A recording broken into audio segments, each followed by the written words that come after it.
கர்த்தராகிய இயேசு கிறிஸ்துவின் நாமத்தினாலே உங்கள் அனைவருக்கும் அன்பின் வாழ்த்துதலை தெரிவித்துக் கொள்கிறேன். நம்முடைய Sharan theological seminary international Tamil online Bible கிளாஸுக்கு உங்களை அன்புடன் வரவேற்கிறேன். இந்த நாள் வேத பாட வகுப்பிற்கு துவக்கத்திற்கு ஆரம்பிப்பதற்கு முன்பாக நாம் தலைகளை தாழ்த்தி ஜெபம் செய்வோம். எங்கள் அன்பின் பரம தகப்பனே, இந்த அருமையான வேத பாட வகுப்பிற்காக நாங்கள் நன்றி செலுத்துகிறோம். ஷரன் தியாலஜிக்கல் செமினரியில தகப்பனே, இந்த செமஸ்டரிலும் இணைந்து படிக்கிற ஒவ்வொருவருக்காக நாங்கள் நன்றி செலுத்துகிறோம். வேதாகமத்தின் கருப்பொருளை அறிந்து கொள்ளும்படியாக தியானித்து தகப்பனே மென்மேலும் ஆவிக்குரிய அனுபவத்தில் வளரும்படியாக வாஞ்சியோடு இணைந்து படிக்கிற ஒவ்வொருவரையும் நாங்கள் இயேசு கிறிஸ்துவின் நாமத்தினாலே நாங்கள் ஆசீர்வதிக்கிறோம்ப்பா. இந்த நாளிலும் அவர்கள் வேதாகமத்திலிருந்து கற்றுக்கொள்ள போகிற காரியங்களை அவர்களுடைய தனிப்பட்ட வாழ்க்கையில, குடும்ப வாழ்க்கையில மற்றும் ஊழியத்தின் பாதையில அவர்கள் எடுத்து பயன்படுத்த கர்த்தர் நீர் அவர்களுக்கு உதவி செய்யும்படியாக நாங்கள் ஜெபிக்கிறோம். எல்லா தடைகளையும் நீக்கி போடுங்க தகப்பனே. அப்பா, ஆவியோடும் உண்மையோடு உம்மை தொழுது கொள்கிற அந்த அனுபவத்திலே கடந்து வரும்படியாக நீர் கிருபை செய்யுங்க.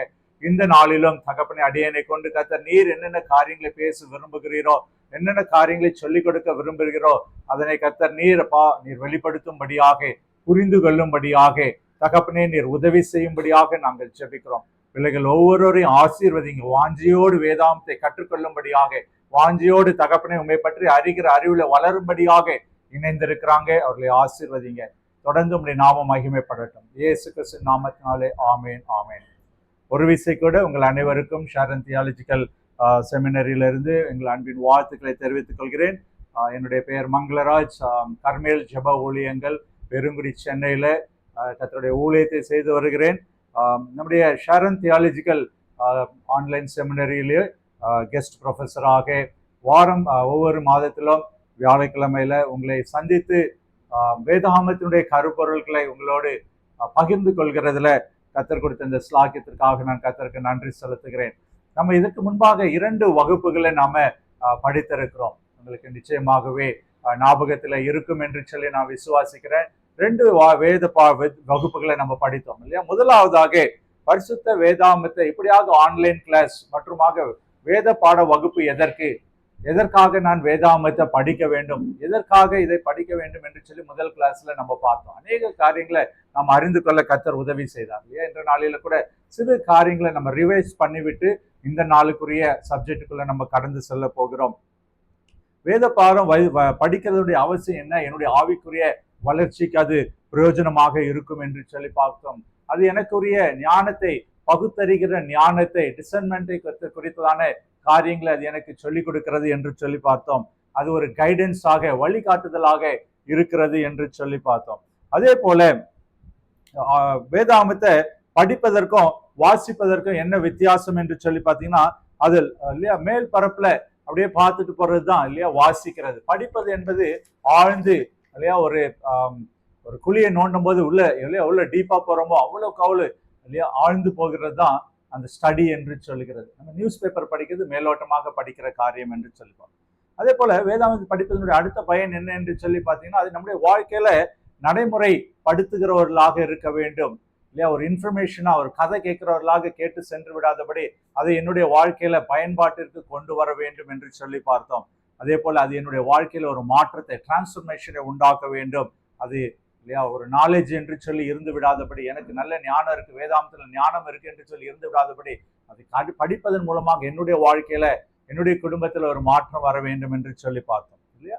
அடுத்தபடியாக வேதாகமம் படிப்புல இருந்து இல்லையா நாம என்ன அறிந்து கொள்ள முடியும் இல்லையா அப்படின்னு சொல்லி நம்ம சில காரியங்களை நம்ம பார்த்தோம். ஆவிக்குரிய வளர்ச்சி, வழிகாட்டுதல் அப்படின்னு சொல்லி நம்ம பார்த்தோம் இல்லையா? அடுத்தபடியாக என்னுடைய பங்கு, இந்த பைபிள் காலேஜில் நீங்க படிக்கிறீங்க, பைபிள் காலேஜில் நீங்க சேர்ந்திருக்கீங்க அப்படின்னா உங்களுடைய பங்களிப்பு என்ன இல்லையா? இதை பார்த்தீங்கன்னா ஆக்டிவ் பார்ட்டிசிபேஷன். இப்படி நாங்கள் பைபிள் காலேஜில் ப்ரொஃபஸர்ஸ் உங்களுக்கு சொல்லிக் கொடுக்கும்போது அதில் உங்களுடைய பார்ட்டிசிபேஷன் ரொம்ப ரொம்ப முக்கியமாக இருக்கும். நீங்கள் நோட்ஸ் எடுக்க வேண்டும் இல்லையா? டெய்லி நீங்கள் குறிப்புகளை எழுத வேண்டும் இல்லையா? உங்களுக்கு சந்தேகம் இருப்பில் இல்லையா இந்த யூடியூப் சேனலில் நீங்கள் என்ன பண்ணலாம், உங்களுடைய கேள்விகளை கொடுக்கலாம், அல்லது எங்களுடைய தொலைபேசி எண் மற்றுமாக அந்த இமெயிலில் உங்களுடைய கருத்துக்களை தெரிவிக்கலாம். அப்படியாக நீங்கள் ஆக்டிவ் பார்ட்டிசிபேஷன் இந்த பைபிள் காலேஜில் உங்களுக்கு இருக்க வேண்டும் என்பதை நீங்கள் அறிந்து கொள்ள வேண்டும். அதே போல திறந்த மனப்பான்மை, ஓப்பன்னஸ் டு லேர்ன் அப்படின்னு சொல்லி, ஏன்னா பைபிள் காலேஜில் வந்தேன், எனக்கு எல்லாமே தெரியும் அப்படின்ற ஒரு மைண்ட் செட்ல இருந்தோம் அப்படின்னு சொன்னா நம்மளால கற்றுக்கொள்ள முடியாது. கற்றுக்கொள்வதற்கான அந்த வாஞ்சை நமக்குள்ள காணப்பட வேண்டும் என்று சொல்லுவோம். இதுதான் நம்ம முதலாவது வகுப்புல நம்ம பார்த்தோம். முதலாவது வகுப்புல அநேக காரியங்களை கற்றுக்கொள்ளும்படியாக கர்த்தர் நமக்கு உதவி செய்தார் இல்லையா. அடுத்தபடியாக இரண்டாவது வகுப்புல நம்ம பார்த்தது ஒரு முக்கியமான காரியம் என்ன அப்படின்னு சொல்லி நீங்க பார்த்தீங்க அப்படின்னா, பரிசுத்த வேதாகமத்தை குறித்ததான ஒரு இன்ட்ரோடக்ஷன். நம்ம கையில இன்றைய நாளில் எப்படியாக ஒரு நல்ல ஒரு பரிசுத்த வேதாகமோ கர்த்தர் நமக்கு கொடுத்திருக்கிறார். இதுல நம்ம தினமும் படிக்கிறோம், தியானிக்கிறோம், அநேகருக்கு சத்தியத்தை, சுவிசேஷத்தை அநேகருக்கு நம்ம சொல்லுறோம். ஆனா இது நம்முடைய கைக்கு வருவதற்கு எப்படி நம்முடைய கையில வந்தது, இதனுடைய துவக்க காலத்துல எப்படியாக இருந்தது, எப்படியாக இந்த உருவாக்கம் பெற்றது அப்படின்னு சொல்லி நம்ம இரண்டாவது வகுப்புல பார்த்தோம் இல்லையா. அதுல சில காரியங்களை நம்ம வேகமாக ரிவைஸ் பண்ணிவிட்டு இன்றைய நாளில நம்ம என்ன பண்ண போறோம் இல்லையா, நம்ம இந்த நாளுக்குரிய வேத பாடத்துல பார்க்கிறோம். அந்த வேத பாடத்தை குறித்ததான பரிசுத்த வேதாகமத்தை குறித்ததான காரியங்கள் அப்படின்னு சொல்லும் போது, பரிசுத்த வேதாகமத்துல மொத்தம் 66 புஸ்தகங்கள் இல்லையா. நம்ம எல்லாரும் அறிந்திருக்கிறோம் 66 புஸ்தகங்கள். பழைய ஏற்பாட்டுல 39, புதிய ஏற்பாட்டுல 27 அப்படின்னு சொல்லி நம்ம பார்த்தோம் இல்லையா. இப்போ இந்த 66 புத்தகங்கள் அப்படின்னு சொல்லும் போது இது வந்து ப்ராட்டஸ்டன்ட் பைபிள் அப்படின்னு சொல்லிட்டு இல்லையா. அந்த மற்றபடி ரோமன் கத்தோலிக்ல, ஈஸ்ட் ஆர்த்தடாக்ஸ், கிழக்கு ஆர்த்தடாக்ஸ்ன்றவங்களுக்குலாம் அந்த டிஃப்ரெண்ட் நம்பர் இருக்கும் இல்லையா. நம்ம 66 இல்லாம அவங்க வந்து 73 புஸ்தகங்கள், 81 புஸ்தகங்கள் அப்படின்னு சொல்லியிருக்கு இல்லையா. அந்த ரோமன் கத்தோலிக்க மதத்துல இருந்ததான மார்ட்டின் லூத்தர் கிங்குடைய காலகட்டத்துல ஒரு புரட்சி வந்தது, ஒரு டிரான்ஸ்ஃபர்மேஷன் காணப்பட்டது. அந்த டிரான்ஸ்ஃபர்மேஷன் வந்த போதுதான் சில காரியங்கள் இல்லையா தவறாக இருக்கிறது, சில காரியங்கள் இல்லையா இது வந்து நடைமுறைக்கு ஒவ்வாததாக இருக்கிறது என்று சொல்லி அந்த புராட்டஸ்டன்ட் பைபிள் என்று சொல்லி இந்த நாட்களில் நம்முடைய நடைமுறையில் இருக்கிறதான இந்த வேதாகமம் உண்டாக்கப்பட்டது. அதனுடைய தொடர்ச்சியாக தான் நம்ம இந்த நாட்களில இந்த வேதாகமத்தை கையில வைத்திருக்கிறோம் அப்படின்னு சொல்லுவோம். அப்போ இப்படி இந்த வேதாகமம் உருப்பெற்று வந்தது அப்படின்னு சொல்லி பார்த்தீங்கன்னா, இதற்கு நம்ம அறிந்து கொள்ள வேண்டிய, நம்ம அன்றைய நாளில் படித்தோம் அந்த ஸ்க்ரோல் அப்படின்னு சொல்றது இல்லையா. அந்த இல்லையா எப்படியாக அதுக்கப்புறமா நீங்க பார்த்தீங்க அப்படின்னு சொன்னா குறியீடுகள், கோடிக்ஸ் அப்படின்ற அந்த ஃபார்மேஷன் முதல்ல அந்த ஸ்க்ரோல்ல இருந்தது இல்லையா, சுருள் வடிவத்துல. அதுக்கப்புறமா மொழிபெயர்ப்பு இல்லையா, டிரான்ஸ்லேஷன்ஸ் ஏற்பட்டது. இது முதல்ல இருந்த அந்த எபிரேய பாஷையில, கிரேக்க பாஷையில இருந்து அப்படி ஆங்கில பாஷைக்கு மொழிபெயர்க்கப்பட்டு வந்தது அப்படின்னு சொல்லி. அதுக்கப்புறம் பார்த்தீங்க அப்படின்னு சொன்னா வேதாகமத்தினுடைய பிரிண்டிங் காலகட்டங்கள் வந்தது இல்லையா. அச்சு கோர்த்து பிரிண்ட் பண்ணுவாங்க. அந்த காலத்துல பிரிண்டிங் ப்ரெஸ் எல்லாம் இருந்தது. அப்படியாக வந்தது என்று சொல்லி நம்ம பார்த்தோம். இப்ப இருக்கிற நவீன காலத்துல இல்லையா நம்மளுடைய மொபைல் போன்ல இந்த டிஜிட்டல் ஃபார்ம்ல இல்லையா வேதாகமும் கிடைக்கப்பெற்று இருக்கிறது இல்லையா. அப்படியாக அந்த பைபிள் வந்து பரிமாணங்களை எடுத்து வந்தது அப்படின்னு சொல்லி பார்த்தோம். ஆனா அதுல ஒரு முக்கியமான கருத்தை உங்களுக்கு சொன்னேன், உங்களுக்கு மறுபடியும் ஞாபகப்படுத்த விரும்புகிறேன்.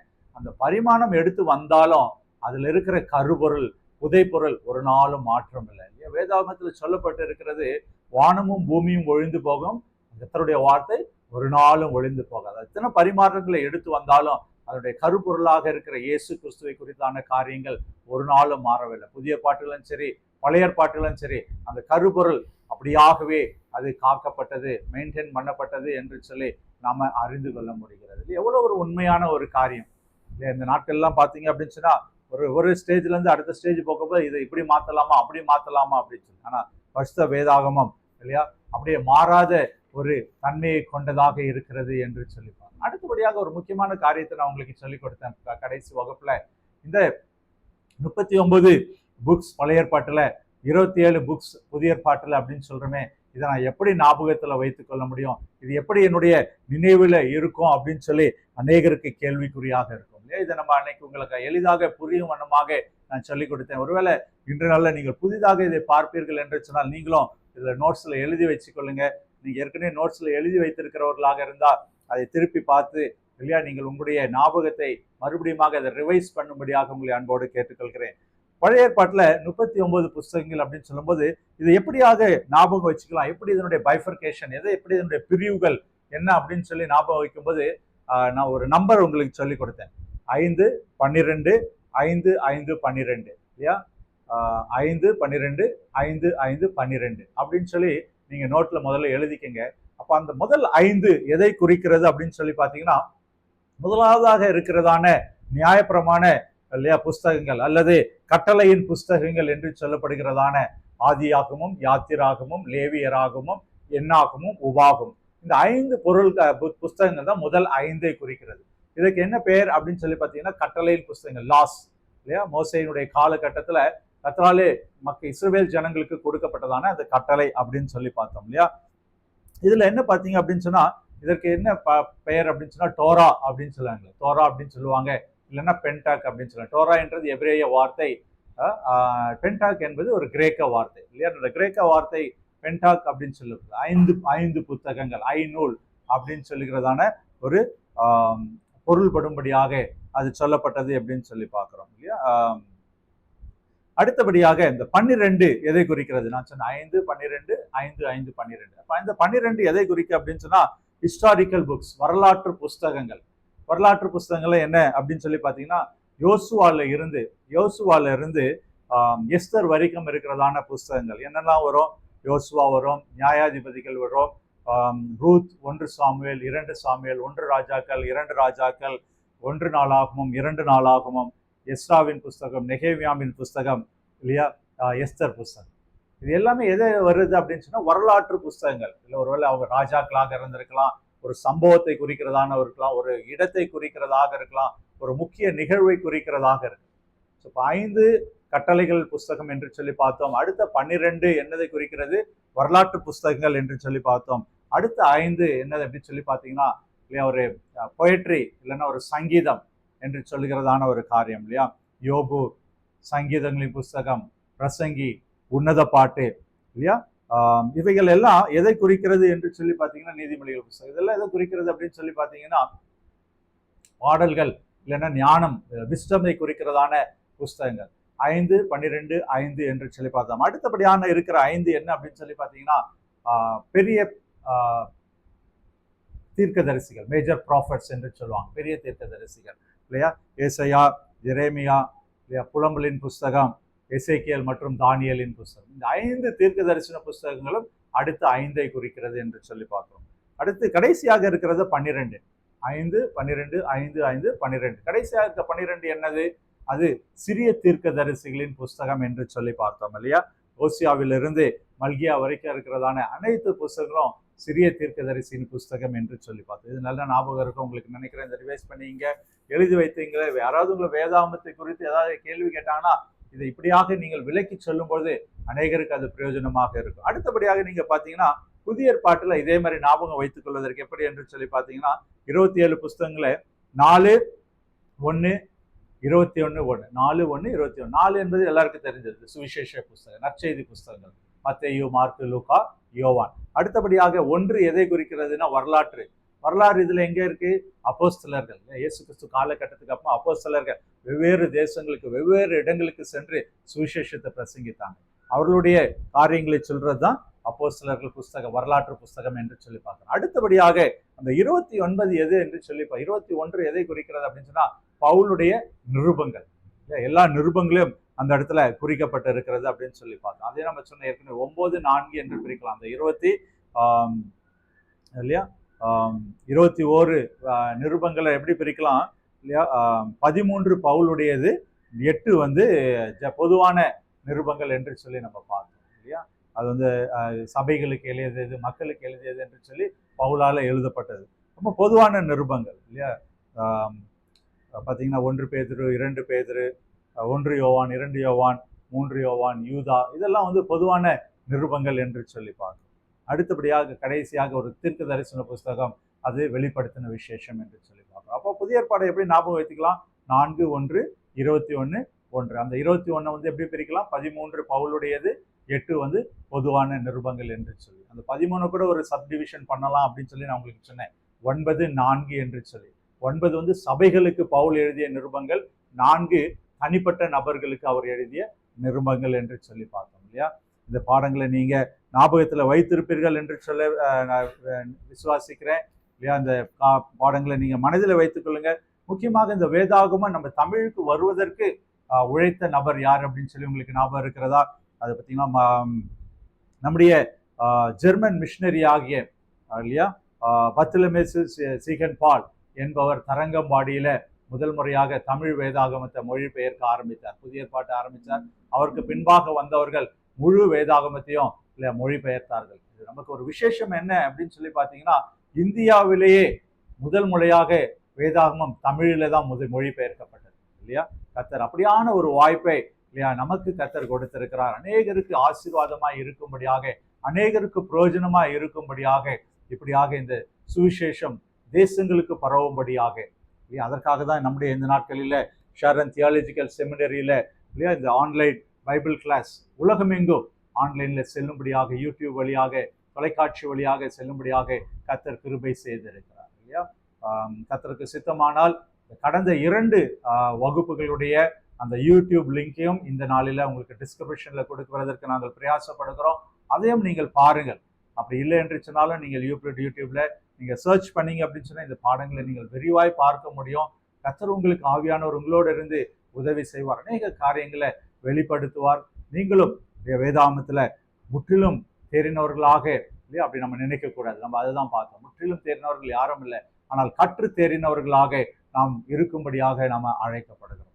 எந்த நாளில கூட இந்த நாளில வகுப்பிற்கு நம்ம என்ன தியானிக்க இருக்கிறோம். நான் கடந்த வாரத்துல சொல்லியிருந்தேன், ஆதி ஆகமத்தினுடைய ஓவர்வியூ இல்லையா. ஆதி ஆகமத்தை குறித்ததான ஒரு முழுமையான ஒரு முன்னோட்டம் இந்த நாளில நாம பார்க்க இருக்கிறோம். அல்லேலூயா. இது ஒரு முக்கியமான ஒரு காரியம். கர்த்தருக்கு சித்தமானால் வருகிற நாட்களில ஆதியாகமம் புஸ்தகத்திலிருந்து வெவ்வேறு பகுதிகளாக ஆதியாகமத்தினுடைய 50 அதிகாரங்களையும் நம்ம தியானிப்பதற்கு நம்ம பிரயாசப்படுவோம். கர்த்தர் உதவி செய்வார். ஆனா இந்த நாளில நாம பார்க்க போகிற காரியம் என்ன அப்படின்னு சொல்லி பார்த்தீங்கன்னா, ஆதியாகமத்தினுடைய புஸ்தகத்தினுடைய ஓவர்வியூ இல்லையா. எந்த ஒரு காரியத்தை நம்ம பண்ணணும்னா முதலாவது அதை முழுமையாக அறிந்து கொள்வதற்கு பிரயாசப்பட வேண்டும் இல்லையா. அப்படி முழுமையாக ஒரு முன்னோட்டம் இருந்ததா தான் அடுத்தது நம்ம என்ன செய்ய முடியும், அடுத்தது என்ன செய்யலாம் அப்படின்னு சொல்லி ஒரு பிளான் நம்மளால நம்ம கொடுக்க முடியும். அதற்கு முன்னோட்டமாக தான் இந்த இடத்துல ஆதியாகமத்தின் புஸ்தகத்தை குறித்தான முன்னோட்டத்தை இந்த நாளில் காண இருக்கிறோம். ஆதியாகமம் என்றால் என்ன? நம்ம ஏற்கனவே பார்த்தது போல பரிசுத்த வேதாகமத்துல 66 புஸ்தகங்கள் இருக்கு. 66 புஸ்தகங்களில முதல் புஸ்தகம் ஆதியாகமம் புஸ்தகம். சரியா? அப்ப இந்த ஆதி ஆகமம் அப்படி அந்த பெயர் வருவதற்கு காரணம் என்ன அப்படின்னு சொல்லி பார்த்தீங்க அப்படின்னு சொன்னா, கிரேக்க மொழியில, கிரீக் லாங்குவேஜ்ல ஜெனிசிஸ் என்று அழைக்கப்படுது. ஜெனிசிஸ் ஜெனிசிஸ் என்றால் ஆரம்பம் அல்லது துவக்கம் அல்லது மூல காரணம் அப்படின்னு சொல்லுவாங்க இல்லையா. அப்போ ஆரம்பம், துவக்கம், மூலம் என்று சொல்லப்படுகிறத பொருள்படுகிறதான அந்த ஜெனிசிஸ் அந்த கிரேக்க மொழியிலிருந்து வந்ததுதான் இந்த ஆதி ஆகமம் என்று சொல்லி பார்க்கிறோம். அடுத்தபடியாக நீங்க இல்லையா எபிரேய மொழியில நீங்க பாத்தீங்கன்னா ஹீப்ரூல என்ன சொல்லப்பட்டிருக்குன்னா பிரிஷித் அப்படின்னு சொல்லி, BERESHIT பிரிஷித். இதுல என்னுடைய பொருள் என்ன அப்படின்னு சொல்லி பார்த்தீங்கன்னா ஆதியிலே, ஆதியிலே என்று பொருள்படுகிறதான அந்த எபிரேய பதத்திலிருந்து உருவாக்கப்பட்டு வந்ததுதான் இல்லையா நம்முடைய ஆதி ஆகமம் என்று சொல்லப்படுகிறதான இந்த முதலாவது புஸ்தகம் என்று சொல்லி பார்க்கிறோம் இல்லையா. அப்போ இதை நம்ம அறிந்து கொள்கிறவர்களாக இருக்கும். இந்த ஆதியாகம புஸ்தகத்துல முதல் வசனமே என்ன சொல்லு, ஆதியிலே தேவன் வானத்தையும் பூமி இருப்பது. முதலாவதாக இஸ் தி ஃபர்ஸ்ட் பிகினிங் இல்லையா, எல்லாத்திற்கும் துவக்கம் என்று சொல்லப்படுகிறதான அந்த துவக்கத்திற்கு அறிகுறியாக இருக்கிறதா இந்த ஆதியாகம புஸ்தகம் என்று சொல்லி நம்ம பார்க்கிறோம். இந்த ஆதியாகம புஸ்தகத்துல என்ன நமக்கு ஒரு இம்பார்ட்டன்ஸ் இருக்கு, என்ன ஒரு இம்பார்ட்டன்ஸ் அப்படின்னு சொல்லி நம்ம பார்க்கணும் இல்லையா. நம்ம இதை முழுமையாக ஒரு முன்னோட்டமாக பார்க்கும்போது உங்களுக்கு சொல்லுகிற ஒரு காரியம், ஆதியாகம புஸ்தகம் எல்லாவற்றிற்கும் ஒரு துவக்கமாக இருக்கிறது இல்லையா. அதை நம்ம உணர்ந்து கொள்ள வேண்டும் இல்லையா. எல்லாவற்றிற்கும் துவக்கம். நீங்க ஆவிக்குரிய வாழ்க்கையில நீங்க எந்த ஸ்டெப்பை எடுத்துட்டு நீங்க போனீங்கனாலும் அது எல்லாவற்றிற்கும் துவக்கம் என்னது, வேதாகமத்துல இந்த ஆதியாகமம் புஸ்தகம் என்று சொல்லி நம்ம அறிந்து கொள்ள முடிகிறது. ஒரு சில காரியங்களை ஒரு 12 காரியங்களுடைய ஆரம்பம், துவக்கம் அப்படின்னு சொல்லி நான் வேகமாக கடந்து செல்ல விரும்புகிறேன். முதலாவதாக இந்த பிரபஞ்சத்தின் ஆரம்பம் என்று சொல்லி பார்க்கிறோம். இந்த பிரபஞ்சம் என்று சொன்னால் இந்த உலகம் இல்லையா, இந்த உலகம் இந்த கர்த்தர் இந்த உண்டு பண்ணினதான இந்த இல்லையா பூமி மற்றுமாக கோள்கள், இந்த வானங்கள், நட்சத்திரங்கள் எல்லாவற்றும் இந்த யூனிவர்சல் அப்படின்னு சொல்லப்பட்ட அந்த பிரபஞ்சத்தினை இல்லையா உண்டாக்கினதனுடைய காரியம் என்று சொல்லி பார்க்கிறோம். இந்த பிரபஞ்சத்தின் ஆரம்பம் ஏன்னா கர்த்தர் சொல்லு ஆதியாகமம் 1:1 ஆதியிலே தேவன் வானத்தையும் பூமியும் படைத்தார் என்று சொல்லுவோம். இது வெறுமையாக இருந்த ஒரு இடத்துல கர்த்தர் இவைகளை உண்டாக்கினார் என்று சொல்லி பார்ப்போம். பிரபஞ்சத்தின் ஆரம்பம் என்பதை நம்ம அறிந்து கொள்ள முடிகிறது. அடுத்தபடியாக ஆதியாகமம் 1ஆம் அதிகாரத்துல 20-21 நான் இந்த இருப்பிடங்களை எதற்காக உங்களுக்கு சொல்லுகிறேன் என்று சொன்னால், ஒருவேளை நீங்க நோட்ஸ் எடுக்கிறவர்களாக இருப்பீங்க இல்லையா, நீங்க குறிப்பெடுக்கிறவர்களாக இருப்பீங்க இல்லையா, அது ஒரு நல்ல ஒரு பழக்கம். நீங்க வேதாகம வகுப்புல வந்துட்டு நீங்க செவி வழியா கேட்கும்போது நல்லாக இருக்கும், புரியுற மாதிரி இருக்கும், ஆனால் நீங்க மறந்து விடுவீர்கள் இல்லையா? ஒருவேளை நீங்க நோட்ஸ் எழுதுகிற பழக்கம் இருந்து அந்த குறிப்புகளை எழுதும்போது நீங்க வீட்டில் உட்கார்ந்து மறுபடியும் அதை திருப்பி பார்ப்பதற்கு, தியானிப்பதற்கு அது பிரயோஜனமாக இருக்கும் என்று சொல்லி பார்க்கிறேன். இதுல இரண்டாவதாக நம்ம பார்க்கும் பொழுது இல்லையா, ஆதியாகமம் 1ஆம் அதிகாரம் 20-21 நீங்க பாத்தீங்க அப்படின்னு சொன்னா கர்த்தர் என்ன பண்றாராம், எல்லாவற்றையும் அவர் படைத்து இல்லையா, நீந்தும் ஜீவ ஜந்துக்கள், பூமியின் மேல் இல்லையா, எல்லா உயிர் ராசிகளையும் உள்ள படைத்து கர்த்தர் நல்லது என்று கண்டார் என்று சொல்லி ஆதியாகமம் 1ஆம் அதிகாரம் 20-21 நம்ம பார்க்கிறோம். உயிர்களின் ஆரம்பம் கர்த்தர் இந்த உலகத்துல இருக்கிற எல்லா இல்லையா, நீரில இருக்கிற, நிலத்தில இருக்கிற, ஆகாயத்து பறக்கிற எல்லா காரியங்களையும் கர்த்தர் உண்டு பண்ணினார். முதலாவதாக பிரபஞ்சத்தின் ஆரம்பம், இரண்டாவதாக உயிர்களின் ஆரம்பம் என்று சொல்லி பார்க்கிறோம். மூன்றாவதாக கர்த்தர் உண்டு பண்ணின ஒரு காரியம் இல்லையா, மனிதனை தன்னுடைய சாயலாக மண்ணினாலே உருவாக்கி தன்னுடைய ஜீவ சுவாசத்தை, தன்னுடைய சுவாசத்தை மனிதனுக்குள்ளாக கொடுத்தார். அது அவன் ஜீவாத்மாவானான் என்று சொல்லி வேதாமத்தில் பார்க்கிறோம். ஆதியாகமம் 1ஆம் அதிகாரத்துல 26-27 வசனங்கள்ல கர்த்தர் மனிதனை உண்டாக்கின காரியங்களை பார்க்கிறோம். அப்ப மூன்றாவதாக மனித குலத்தின் ஆரம்பம் என்று சொல்லி அறிந்து கொள்ள முடியும். நம்ம இப்ப என்ன பார்த்துட்டு இருக்கோம் அப்படின்னு சொன்னா, அநேக ஆரம்பங்களுக்கு அடிப்படையாக இருந்தா இந்த ஆதியாகம புஸ்தகம் என்று சொல்லி பார்க்கிறோம். நான்காவதாக கர்த்தர் 6 நாட்களும் தன்னுடைய கையின் பிரயாசங்களை, காரியங்களை எல்லாவற்றையும் ஒவ்வொன்றா படைத்தாரு. 7வது நாள் ஓய்ந்திருந்தார் என்று சொல்லி பார்க்கிறோம். அப்ப அந்த ஓய்வு நாளின் ஆரம்பமாக இந்த ஆதியாகமம் புஸ்தகம் காணப்படுகிறது. ஆதியாகமம் 2ஆம் அதிகாரம் 2-3 வசனங்கள். ஆதியாகமம் 2ஆம் அதிகாரம் 2-3 நம்ம பார்த்தோம் அப்படின்னு சொன்னா, கர்த்தர் ஓய்ந்திருந்தார். 6 நாள் படைப்புகளை படைத்து 7ஆம் நாளில் அவர் ஓய்ந்தார். அப்ப ஓய்வு நாளுடைய ஆரம்பம் என்று சொல்லி பார்க்கிறோம்.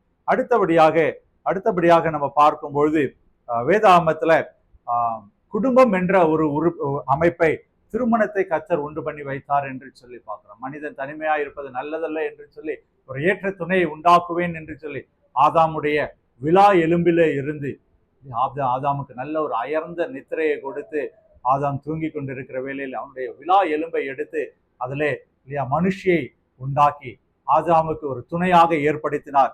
திருமணத்தின் ஆரம்பம், குடும்பத்தின் ஆரம்பம் என்று சொல்லி நம்ம பார்க்க முடியும். ஆதியாகமம் 2ஆம் அதிகாரம் 24ஆம் வசனத்துல நீங்க பார்க்க முடியும் என்று சொல்லுவோம். இந்த துவக்கம், இந்த ஆதியாகம புத்தகத்துல அநேக காரியங்களுடைய துவக்கத்தை நம்ம பார்த்து கொண்டு வருகிறோம். இதுல இந்த வரிசையில அடுத்தது இந்த குடும்பம் அமைப்பு வந்ததுக்கு அப்புறமா என்ன வந்தது இல்லையா, ஒரு முக்கியமான ஒரு காரியம் இந்த உலகத்துக்குள்ள பாவத்தின் ஆரம்பம் என்று சொல்லி பார்க்கிறோம். ஆதியாகம புத்தகத்துல தொடர்ச்சியாக நம்ம பார்த்து கொண்டு இருக்கிற ஆரம்பங்கள்ல பாவத்தின் ஆரம்பம். பாவம் எப்படி வந்தது ஏதேன் தோட்டத்துல இல்லையா, சர்ப்பம், சத்ருவானவன், பிசாசானவன் சர்ப்பத்தின் மூலமாக இல்லையா ஒரு பாம்பின் வடிவம் எடுத்து அந்த ஏதேன் தோட்டத்துல வந்து என்ன பண்ணா, ஏவாள் இடத்துல நயவஞ்சகமாக பேசி கர்த்தர் வைத்திருந்த திட்டத்திலிருந்து அவர்களை பிரித்து எடுத்தான் என்று சொல்லி, பாவத்துல விளவும்படியாக செய்தான் என்று சொல்லி பார்க்கிறோம் இல்லையா. இந்த காரியங்களை வருகிற நாட்களில கர்த்தருக்கு சித்தமானால் ஒவ்வொரு காரியங்களையும், படைப்பு எப்படியாக பாவம் வந்தது என்று சொல்லி நம்ம டீட்டெயில்டா நம்ம படிப்போம் வருகிற கிளாஸ்ல. இந்த நாளில ஒரு முன்னோட்டமாக இருக்கிறபடினால இவைகளை நான் உங்களுக்கு வேகமாக சொல்லி கடந்து செல்ல ஆசைப்படுகிறேன் இல்லையா. நம்ம இதுவரைக்கும் பார்த்தது பிரபஞ்சத்தின் ஆரம்பம், உயிர்களின் ஆரம்பம், மனித குலத்தின் ஆரம்பம், ஓய்வு நாளின் ஆரம்பம், குடும்பம், திருமணத்தின் ஆரம்பம் என்று சொல்லி பார்த்தோம். அடுத்தபடியாக பாவத்தின் ஆரம்பம் என்று சொல்லி பார்த்தோம். அடுத்தபடியாக ஆதியாகம புத்தகத்துல மரணம் வந்தது என்று சொல்லி பார்க்கிறோம். மரணத்தின் ஒரு ஆரம்பமாக நம்ம பார்க்கிறோம் இல்லையா, மரணம் சம்பவித்தது என்று சொல்லி பார்க்கிறோம். அடுத்தபடியாக அந்த காயின் ஆபேலுடைய வாழ்க்கையில இல்லையா, ஒருவருக்கு ஒரு அந்த சண்டை போட்ட நிமித்தம், பொறாமை நிமித்தமாக அந்த இடத்துல ஒரு கொலை செய்யப்பட்ட மரணம் அந்த இடத்துல வந்ததை நம்ம அறிந்து கொள்ள முடிகிறது. ஆதியாகம புஸ்தகத்துல 3ஆம் அதிகாரம் 19வது வசனத்துல அதை காண முடிகிறது.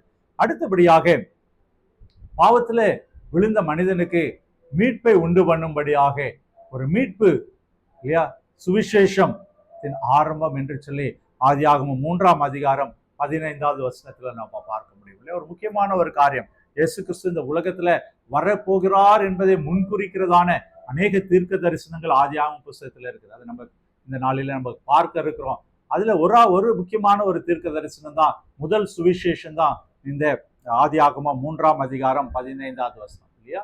அந்த மனுஷகுமார் இந்த உலகத்திற்கு வருவார், பிசாசின் தலையை நசுக்குவார் என்ற அந்த தீர்க்க தரிசனம் அந்த இடத்துல சொல்லப்பட்டு இருக்கிறது. அப்போ மீட்பின் ஆரம்பம் என்று சொல்லி நம்ம பார்க்கிறோம். அடுத்தபடியாக தீர்க்க தரிசனத்தின் ஆரம்பம் ஆதியாகமம் புஸ்தகத்துல இயேசு கிறிஸ்துவை குறித்தான புதிய ஏற்பாட்டில் நடக்க இருக்கிற அநேக காரியங்களை குறித்தான தீர்க்க தரிசனம் இங்கே சொல்லப்பட்டிருக்கிறது நம்ம பார்த்தோம். அடுத்தபடியாக இல்லையா குடும்பத்தின் ஆரம்பம் இல்லையா, மக்கள் குடும்பமாக வாழ ஆரம்பிக்கிறது இல்லையா, அந்த குடும்பத்தின் ஆரம்பம் என்று சொல்லி பார்த்தோம். அடுத்தபடியாக மொழியின் ஆரம்பம், லாங்குவேஜ் இல்லையா உருவாக்கப்பட்டது, மொழி உருவாக்கப்பட்டது. எந்த இடத்துல மொழி உருவாக்கப்பட்டது இல்லையா, பாபேல் என்ற இடத்துல என்ன நடந்தது தெரியும் இல்லையா. மனிதர்கள் தங்களுக்காகவே பெருமையை தேடிக்கொள்ளும்படியாக, நாங்கள் பெரியவர்கள், தங்களுக்கு பெரிய ஞானம் இருக்கு அப்படின்னு சொல்லி என்ன பண்ணாங்க, ஒரு பெரிய வானலாவிய கோபுரம் கட்ட வேணும் இல்லையா, அதற்குள்ளே நம்ம வாழ வேண்டும் என்று சொல்லி அவர்கள் கத்தரை விட்டு இது பண்ணாங்க. அவர்கள் தங்களுக்குள்ள பெரிய காரியங்களை. அப்போ கத்தர் என்ன பண்ணாராம், அவருடைய பாஷைகளை தாறுமாறி போட்டார் என்று சொல்லிப்பார். அப்போ அவருடைய பாஷைகளை தாறுமாறி போட்டதுனால என்ன பண்ணோம், அநேக பாஷைகள், மொழிகள் உருவாக்கப்பட்டது என்று சொல்லி ஆதியாகம புஸ்தகம். அப்போ ஆதியாகம துவக்கம், அநேக காரியங்களுடைய துவக்கம், மொழியினுடைய துவக்கமும் இந்த இடத்துல இருந்தது அப்படின்னு சொல்லி பார்க்கிறோம். கடைசியாக ஆதியாகம புஸ்தகம் 4:4 பலியிடுகிற காரியம், பலியிடுதலின் துவக்கம் என்று சொல்லி பார்த்தோம். ஒரு 12 காரியங்களை நான் உங்களோட கொஞ்ச நாள்ல பகிர்ந்து கொண்டு இருக்கிறேன் இல்லையா. 12 காரணம் இது மட்டும் இல்லையா கிடையாது. அநேக ஆவிக்குரிய வாழ்க்கையில, நம்முடைய குடும்ப வாழ்க்கையில, தனிப்பட்ட வாழ்க்கையில நாம் கடந்து செல்கிற அநேக சம்பவங்கள், நிகழ்வுகள் நீங்க பாத்தீங்க அப்படின்னு சொல்லி ஆதியாகம காலத்துல, ஆதியாகம புஸ்தகத்துல துவக்கமாக இருந்தது என்பதை நம்ம அறிந்து கொள்ள முடிகிறது. இது உங்களுக்கு பிரயோஜனமாக இருக்கும்னு நினைக்கிறேன். நீங்க நோட்ஸ் எழுதி வச்சுக்கொள்ளுங்க. இதை நீங்க பண்ணுங்க, திருப்பி இதை நீங்கள் தியானிக்கும்படியாக அந்த வேத பகுதிகளை வாசித்து தியானிக்கும் போது இன்னும் கொஞ்சமாக உங்களுக்கு அது பிரயோஜனமாக இருக்கும் என்பதை இல்லையா உங்களுக்கு சொல்லிக்கொள்ள ஆசைப்படுகிறேன். அடுத்தபடியாக இந்த ஆதியாகமத்துல எழுதியது யார் இல்லையா, நம்ம கடந்த வகுப்புல பார்த்தோம் இல்லையா, அந்த பரிசுத்த ஆவியானவரால ஏவப்பட்டு 40க்கு இல்லையா அதிகமான இல்லையா ஆத்தர்ஸ் இல்லையா எழுதியவர்கள் இருந்தாங்க. ஆனா எல்லாரும் ஒரே கருப்பொருளை உடையவர்களாக எழுதினார்கள் என்று சொல்லி பார்க்கிறோம். ஆதியாகமம் புஸ்தகம் அவ்வண்ணமாக மோசையால் எழுதப்பட்டது என்று சொல்லி அறிந்து கொள்ள முடியாது. முதல் 5 புஸ்தகங்கள் மோசையால தொகுக்கப்பட்டது.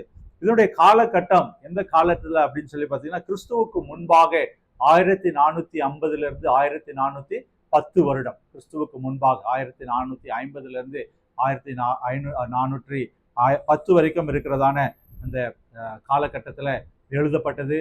தோரா என்று சொல்லப்படுகிறதான கட்டளைகளின் புஸ்தகத்துல முதல் புஸ்தகமாக இந்த ஆதியாகமம் இருக்கிறது என்பதை நாம அறிந்து கொள்ள முடிகிறது என்று சொல்லி பார்க்கிறோம்.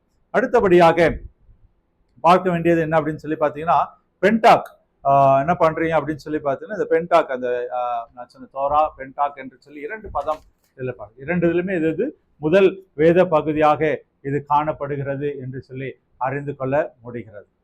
அடுத்தபடியாக இந்த நாளில் நம்ம பார்க்கிற ஒரு காரியம் என்ன அப்படின்னு சொல்லி பார்த்தீங்க அப்படின்னா, இந்த ஆதியாகமம் புஸ்தகத்தை குறித்தான சில டீட்டெயில்ஸ் கொஞ்சம் டீட்டெயில்டாக நம்ம பார்க்கணும் அப்படின்னு சொன்னா, இதுல எத்தனை அதிகாரங்கள் இருக்கிறது, எத்தனை வசனங்கள் இருக்கிறது என்று சொல்லி சில காரியங்கள்ல நம்ம பார்க்க இருக்கிறோம் இல்லையா. நீங்க நோட்ஸ் எடுக்கிறவங்க எழுதி கொள்ளுங்க. 50 அதிகாரங்களை கொண்டது. உங்களுக்கு ஞாபகம் இருக்கும், நம்ம கடந்த கிளாஸ்ல பார்க்கும்போது துவக்க காலகட்டத்தில் இது மாதிரி சாப்டர்ஸ், நம்பர்ஸ் இல்லையா, வசனங்கள் நம்பரோ இல்லை அதிகாரங்களோ இப்படி பிரிவுகள் எல்லாம் இல்லாம இருந்தது. எப்படி இருக்கும், ஒரே கண்டினியூஸா இருக்கும் இல்லையா. ஒரு காலகட்டத்தில் அது அந்த ரிஃபார்மேஷன் வரும்பொழுது இதெல்லாம் அவர்கள் சரிப்படுத்தி ஒரு புஸ்தகம், அதற்குள்ளாக அதிகாரங்கள், அதற்குள்ளாக வசனங்கள் என்று சொல்லி அமைத்து கொடுத்தாங்க. இதுல ஆதியாகமத்தில் 50 அதிகாரங்கள் 1553 வசனங்களை உள்ளடக்கியதாக இருக்கிறது என்று சொல்லி பார்க்கிறோம் இல்லையா. இன்னொரு முக்கியமான ஒரு ஃபேக்டர் இல்லையா, உங்களுக்கு தெரிந்து கொள்ள வேண்டிய ஒரு காரியம், இது என்டையர் வேதாகமம், இது முழு வேதாகமத்துடைய காலம் எவ்வளவு அப்படின்னு சொல்லி பார்த்தீங்கன்னா, கிட்டத்தட்ட 4100 வருடங்களுக்குரிய வரலாறை அடக்கியுள்ளதான நிகழ்வுகளை, உண்மை சம்பவங்களை இல்லையா இது அடக்கியுள்ளதாக இருக்கிறார். 4100 வருடங்களுக்குரிய சம்பவம், ஆதியாகமம் துவங்கி வெளிப்படுத்தல் வரைக்கும் இருக்கிறதான அந்த வருடங்கள் நீங்க பாத்தீங்கன்னா 4000 100 வருடங்கள் என்று சொல்லி பார்க்கிறோம். இதுல ஒரு முக்கியமான ஒரு ஃபேக்ட், ஒரு இன்ட்ரெஸ்டிங் ஃபேக்ட் என்ன அப்படின்னு சொல்லி பார்த்தீங்கன்னா, இதுல பாதிக்கு மேற்பட்ட வருடங்கள் ஆதியாகம புஸ்தகத்துல உள்ளடக்கியது. நம்ம 4100 வருடங்கள் சொன்னோம். இதுல கிட்டத்தட்ட 2300 வருடங்கள் இந்த ஆதியாகம புஸ்தகத்துல வெவ்வேறு இல்லையா தொகுக்கப்பட்டது என்று சொல்லி பார்க்கிறோம். அதுல இருக்கிற சம்பவங்கள் 2300 வருடங்களுடைய சம்பவம். முழு வேதாகமம் எவ்வளவுன்னு பார்த்தோம், 4100 வருடங்கள். இதுல 2300 வருடங்கள் ஆதியாகம புஸ்தகத்துடைய சம்பவங்கள் என்று சொல்லி பார்க்கிறோம். இதுலயும் இன்னும் ஒரு இன்ட்ரெஸ்டிங்கான ஃபேக்ட் என்ன என்று சொல்லி பார்த்தீங்கன்னா, ஆதியாகமத்துல முதல் 11 அதிகாரங்கள் என்னன்னா கிட்டத்தட்ட 2000 வருடங்களை குறிக்கிறது. 12ஆம் அதிகாரத்திலிருந்து 50ஆம் அதிகாரம் வரைக்கும் இருக்கிறது பார்த்தீங்கன்னா 300 வருடங்களை உள்ள சம்பவங்களை உள்ளடக்கியது என்று சொல்லி பார்ப்போம். கர்த்தர் எவ்வளவு பெரிய காரியங்களை நமக்கு ஒரு பொக்கிஷமா இந்த வேதாகமத்தின் மூலமாக கொடுத்திருக்கிறார் இல்லையா. இப்ப நம்மளுக்கு பாத்தீங்க அப்படின்னு சொன்னா ஒரு வரலாற்று சம்பவம் இல்லையா. இப்போ ஒரு இடத்துல ஒரு போர் நடக்குது, ஒரு இடத்துல ஒரு வெள்ளம் வந்தது அப்படின்னு சொன்னா நம்ம என்ன பண்றோம், அந்த ஒரு மாதத்துக்குள்ள ஒரு வருடத்துக்குள்ள அந்த சம்பவங்களை எல்லாவற்றையும் நம்ம மறந்து விடுறோம் இல்லையா. சென்னையில எல்லாம் கொஞ்ச நாளைக்கு முன்னாடி, வருடங்களுக்கு முன்னாடி வரதா புயல் என்று சொல்லி ஒரு பெரிய சம்பவம் நடந்தது. அது பெரியதாக பேசப்பட்டது. ஆனால் அப்படி காலப்போக்கில் பார்த்தீங்கன்னா அதை குறித்தான அடிச்சுவடுகளே இல்லாதபடி போயிடுது. ஆனால் இந்த வரலாற்று சம்பவங்களை 4100 வருடங்கள் உள்ளடக்கியதான வரலாற்று புத்தகத்தை கர்த்தர் நம்முடைய கரத்துல கொடுத்திருக்கிறார். உண்மை சம்பவங்களை நம்முடைய வாழ்க்கையில அறிந்து கொள்ளும்படியாக, நாம் தியானிக்கும்படியாக கர்த்தர் நமக்கு இதில் கொடுத்திருக்கிறார். எவ்வளவு பெரிய ஸ்லாக்கியம். இதுல நம்ம பார்த்தோம் 2300 வருடங்களுடைய சம்பவங்கள் ஆதியாகம புஸ்தகத்துல இருக்கிறது என்று சொல்லி பார்த்தோம். முதல் 11 அதிகாரங்களில 2000 வருடங்களுக்குரிய சம்பவங்களும் 12ஆம் அதிகாரத்துல இருந்து 50ஆம் அதிகாரம் வரைக்கும் இருக்கிற பகுதியில் இல்லையா 300 வருடங்களை குறிக்கிறதான சம்பவங்களும் நிகழ்ந்துள்ளது என்று சொல்லி பார்க்கணும். இவ்வளவு பெரிய வரலாற்று உண்மைகள் ஆதியாகம புஸ்தகத்துல நீங்க பாத்தீங்க அப்படின்னு சொன்னா, இந்த காலகட்டத்தில் இருக்கிற சில நாடுகள் அந்த ஆதியாகம புஸ்தகத்துல குறிக்கப்பட்டிருக்கு இல்லையா. விசேஷமாக எகிப்து, இஸ்ரவேல், பாலஸ்தீனம், லெபனான், சிரியா, ஈரான், ஈராக், இந்த காலகட்டத்தில் இந்த தேசங்களை நாம் அறிந்திருக்கிறோம். இந்த இது வெவ்வேறு இல்லையா மொழியில மற்றுமாக பொருள்படும் வண்ணமாக பழைய ஏற்பாட்டில் ஆதியாகம புஸ்தகத்துல இந்த தேசங்கள் அறியப்பட்டது என்று சொல்லி பார்க்கிறோம். விசேஷமாக ஆதியாகம புஸ்தகத்துல ஏதேன் தோட்டத்தை குறித்து நாம் அறிந்திருக்கிறோம். ஏதேன் தோட்டம் இல்லையா, அது கர்த்தர் முதலாவதாக அந்த தோட்டத்தை உருவாக்கி மனிதனை அங்கே வாழும்படியாக வைத்தார். அந்த ஏதேன் தோட்டம் இப்ப இருக்கிறதான இல்லையா ஈராக் தேசத்துல அமையப்பட்டது என்று சொல்லி அறிந்து கொள்ள முடிகிறது. ஏதேன் தோட்டத்துல 4 பெரிய நதிகள் ஓடினது என்று சொல்லி நம்ம அறிந்திருக்கிறோம். அந்த 4 நதிகளில இப்பொழுதும் டைக்ரஸ், யூப்ரிட்டஸ் என்ற 2 நதிகள் ஈராக் நாட்டில இன்றுமாக அது இருக்கிறது என்பதை நாம் அறிந்து கொள்ள முடிகிறது. அப்போ வேதாகமத்தில் சொல்லப்பட்ட காரியங்கள் ஒன்றும் வெறும் வரலாற்று சம்பவங்களாக, புராணங்களாக, திரித்து சொல்லப்பட்டதாக இல்லையா ஒரு கதையாக நாம் அறிந்து கொள்வது. உண்மை சம்பவம், இது நடந்த சம்பவம். இதுல இருக்கிற ஒவ்வொரு வார்த்தையும் பரிசுத்த ஆவியானவரால் ஏவப்பட்டு எழுதப்பட்ட வார்த்தைகள் என்பதை நாம் அறிந்து கொள்ள முடிகிறது என்று சொல்லி பார்க்கிறோம். இந்த நாளில அடுத்தபடியாக ஆதியாகம புஸ்தகத்தை குறித்து நம்ம பார்க்கும் பொழுது அநேக தீர்க்க தரிசனங்களை இந்த ஆதியாகம புஸ்தகத்துல இல்லையா நம்ம சொல்ல கேள்விப்பட்டிருக்கிறோம். இயேசு கிறிஸ்துவை குறித்ததான, மேசியா வருகையை குறித்ததான அநேக தீர்க்க தரிசனங்கள் இல்லையா அந்த இடத்துல சொல்லப்பட்டிருக்கு. நான் வேதாகமத்தில் உங்களுக்கு வாசித்து காமிக்க விரும்புகிறேன். அது உங்களுக்கு பிரயோஜனமாக இருக்கும் என்று சொல்லி நான் நம்புகிறேன். முதலாவதாக மேசியா வருகையை குறித்ததான, மீட்பை குறித்ததான இல்லையா நான் ஏற்கனவே சொன்னேன் 3ஆம் அதிகாரம் 15வது வசனம் இல்லையா, உனக்கும் ஸ்திரீக்கும் உன் வித்துக்கும் அவள் வித்துக்கும் பகையை உண்டாக்குவேன், அவர் உன் தலையை நசுக்குவார், நீர் அவர் குதிங்காலை நசுக்குவார். சுவிசேஷத்தின் ஆரம்பம் என்று சொல்லி இந்த வசனத்துக்கு ஒரு பெயர் உண்டு இல்லையா. நீங்க இதை எழுதி கொள்ளுங்க. சுவிசேஷத்தின் ஆரம்பம்.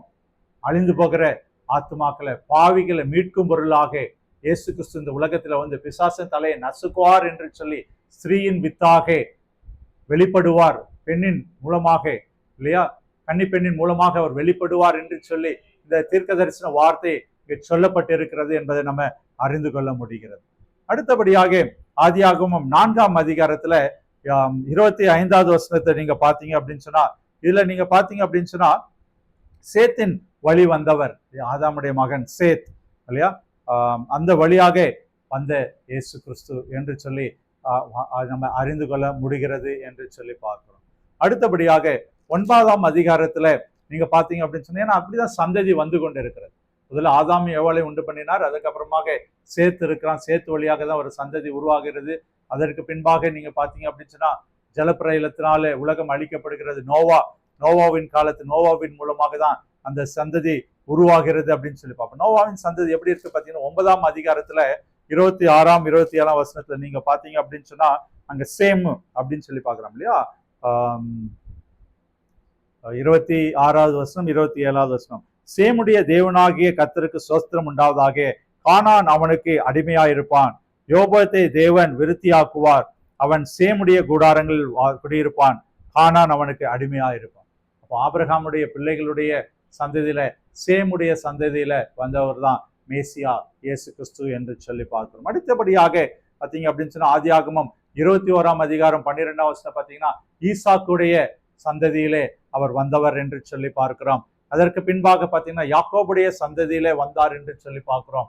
அதற்கு தொடர்ச்சியாக நீங்க பாத்தீங்க அப்படின்னா யூதா கோத்திரத்துல யூதா சந்ததியில ஆதியாகமம் 49:10 யூதா சந்ததியில அவர் வந்தார் என்று சொல்லி நம்ம அறிந்து கொள்ள முடியும்.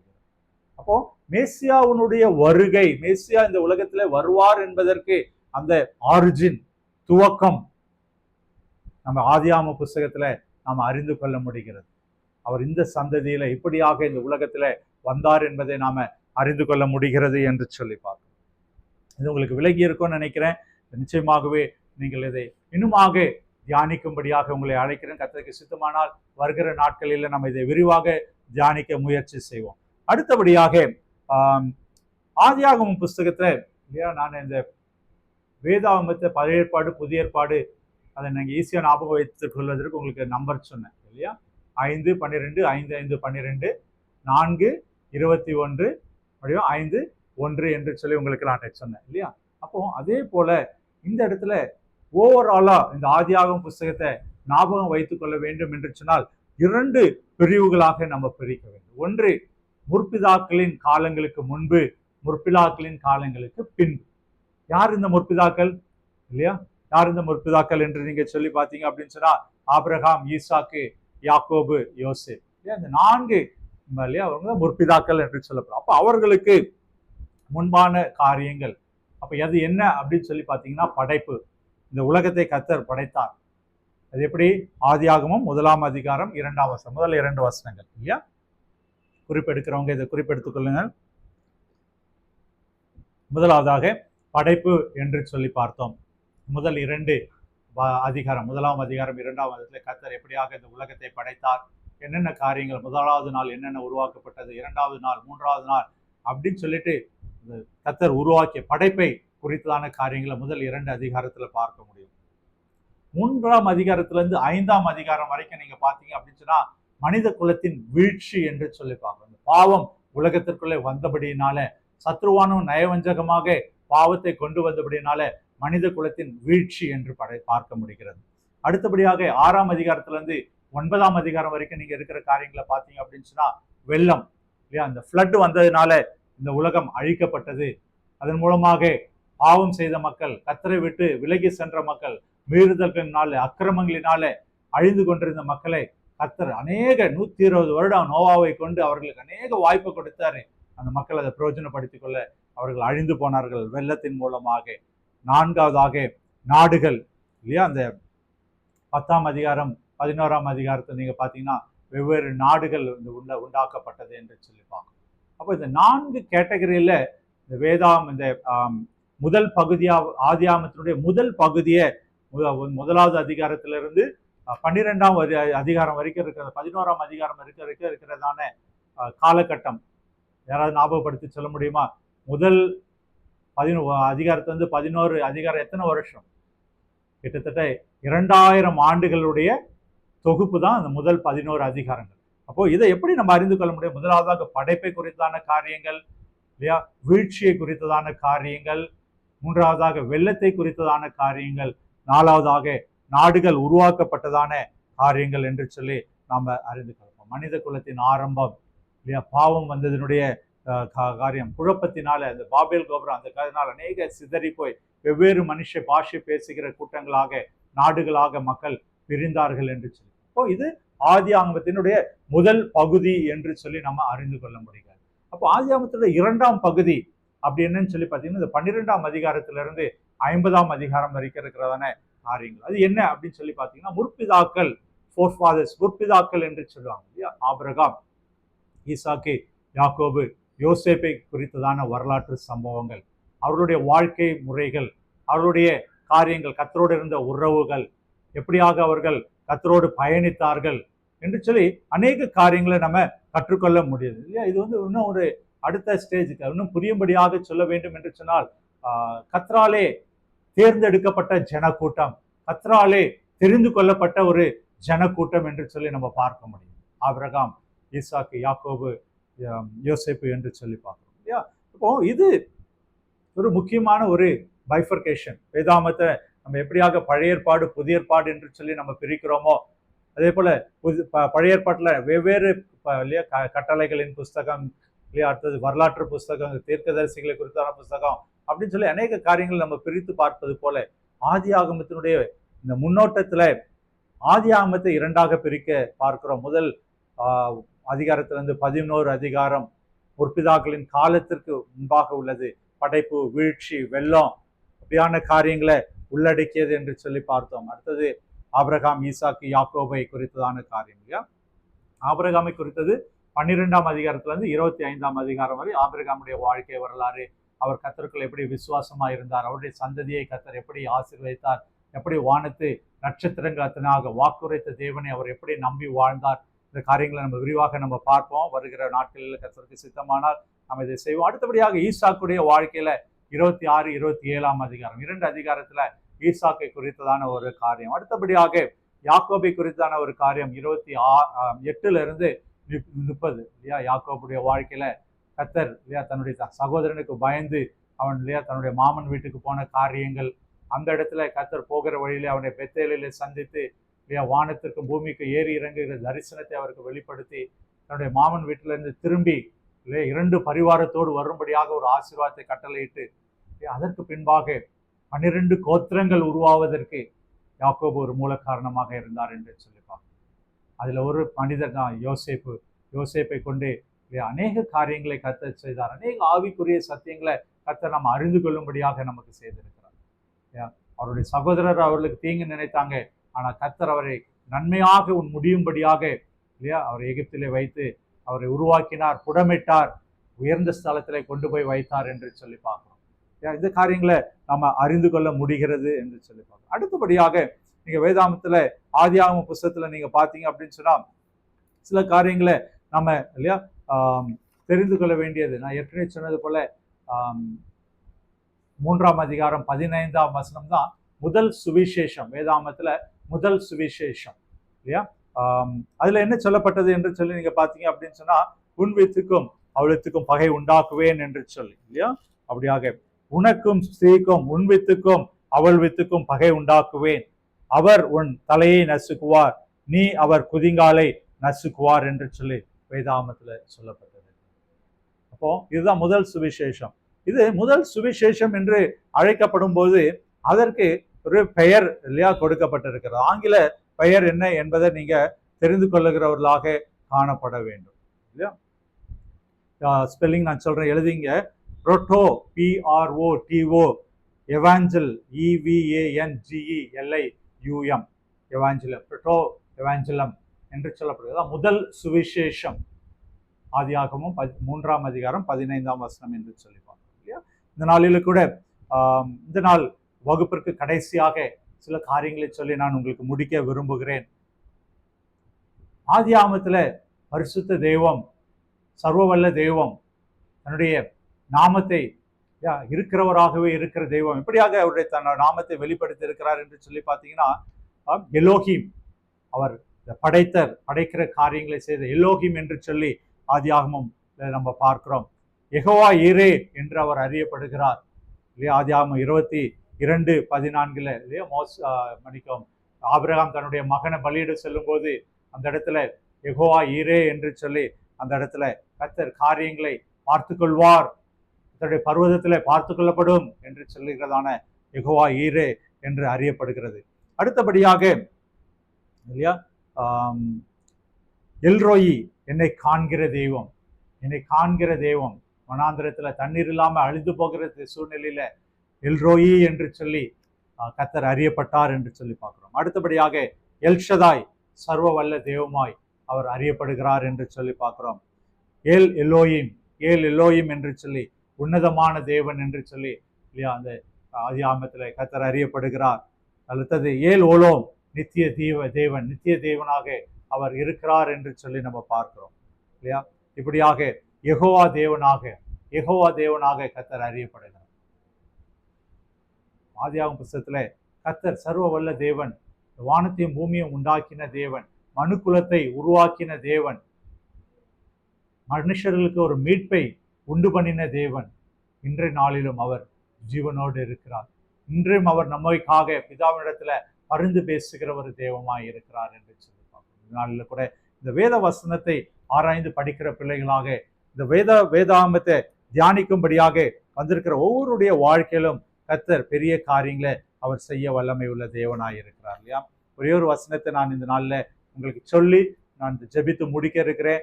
ஆதியாகமத்தினுடைய ஓவர்வியூ இந்த நாளில் பார்த்தோம், ஒரு முன்னோட்டத்தை நம்ம பார்த்தோம். கர்த்தருக்கு சித்தமானால் வருகிற நாட்களில் படைப்பை குறித்ததான, வீழ்ச்சியை குறித்ததான வெவ்வேறு பகுதிகளை நம்ம தியானிக்க இருக்கிறோம். இதற்காக நீங்கள் தொடர்ந்து ஜெபியுங்கள்.